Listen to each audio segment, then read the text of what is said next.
Hey everyone, अस्सलाम वालेकुम। आज की जो हमारी वीडियो है उसमें हम देखेंगे कि किस तरीके से हम CSS को इम्प्लीमेंट कर सकते हैं हमारी HTML फाइल के साथ। मतलब CSS को लिंक किस तरीके से किया जाता है।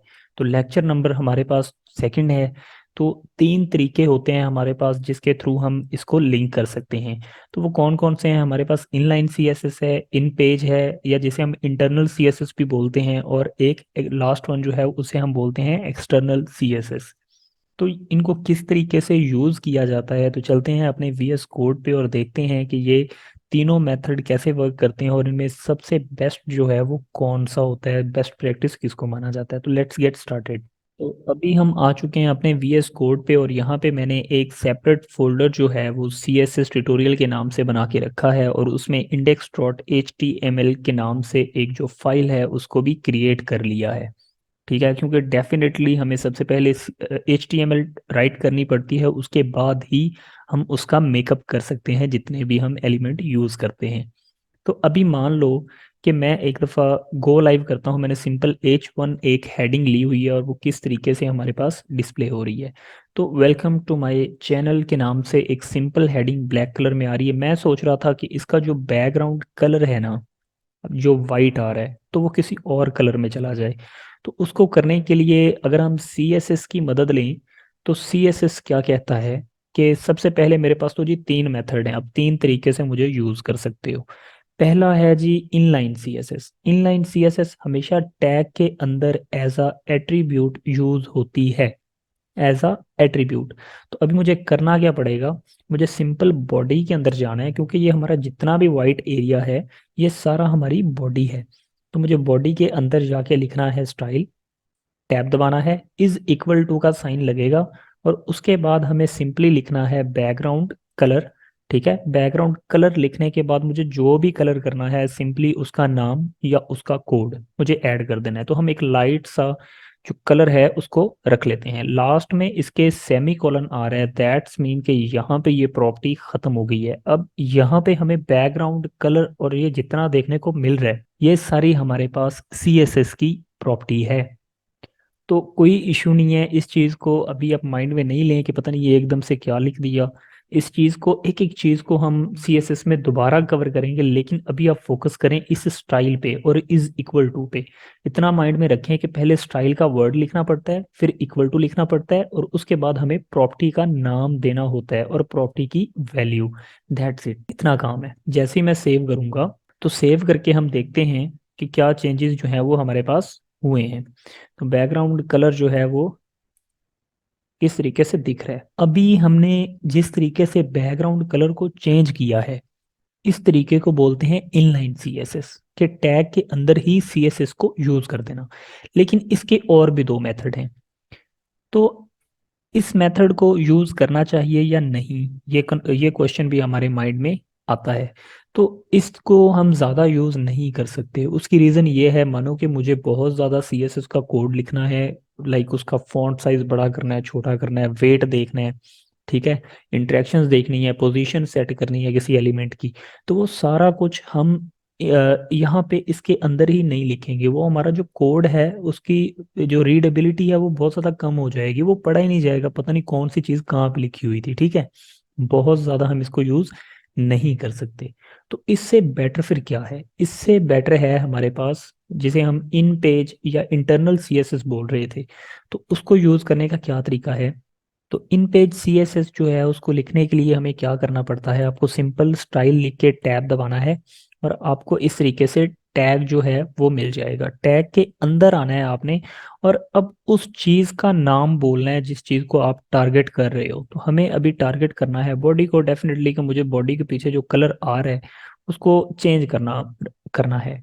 तो उसको अभी मुझे फिर मेंशन भी करना पड़ेगा कि किसको सिलेक्ट करो। तो मैंने लिखा बॉडी, करली ब्रेसेस लगाऊंगा, और इसके अंदर मैं जितना भी कोड लिखता जाऊं अब मेरा इसके साथ कोई इतना कंसर्न नहीं रहा। बॉडी लिख के मैंने उसको बुला लिया वहां पे कि मैं तुम्हारे अंदर कुछ चेंजेस कर रहा हूँ, तुम्हें कुछ पेंट कर रहा हूँ, स्टाइल कर रहा हूँ, तो वो प्रॉपर्टी मेरे से उठा लो।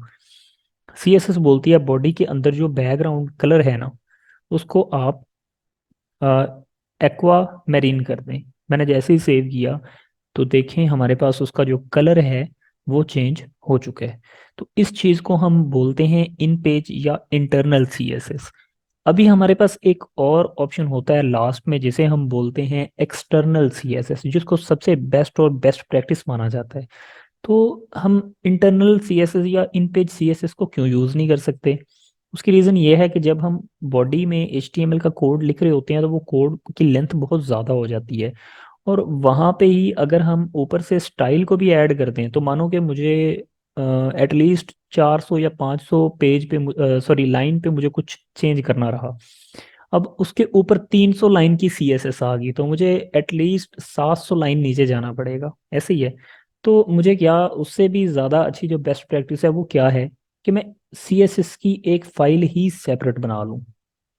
ठीक है। और जितना भी सीएसएस का कोड होगा वो सारा हम उसमें डाल देंगे। तो कैसे बनाते हैं? अभी मैंने सेव किया तो चेंजेस रिमूव हो चुके हैं। मुझे जाना है सिंपल अपनी फाइल पे, और उसके बाद फाइल में जाके मुझे लिखना है स्टाइल, या हम लिख लेते हैं lecture02 डॉट।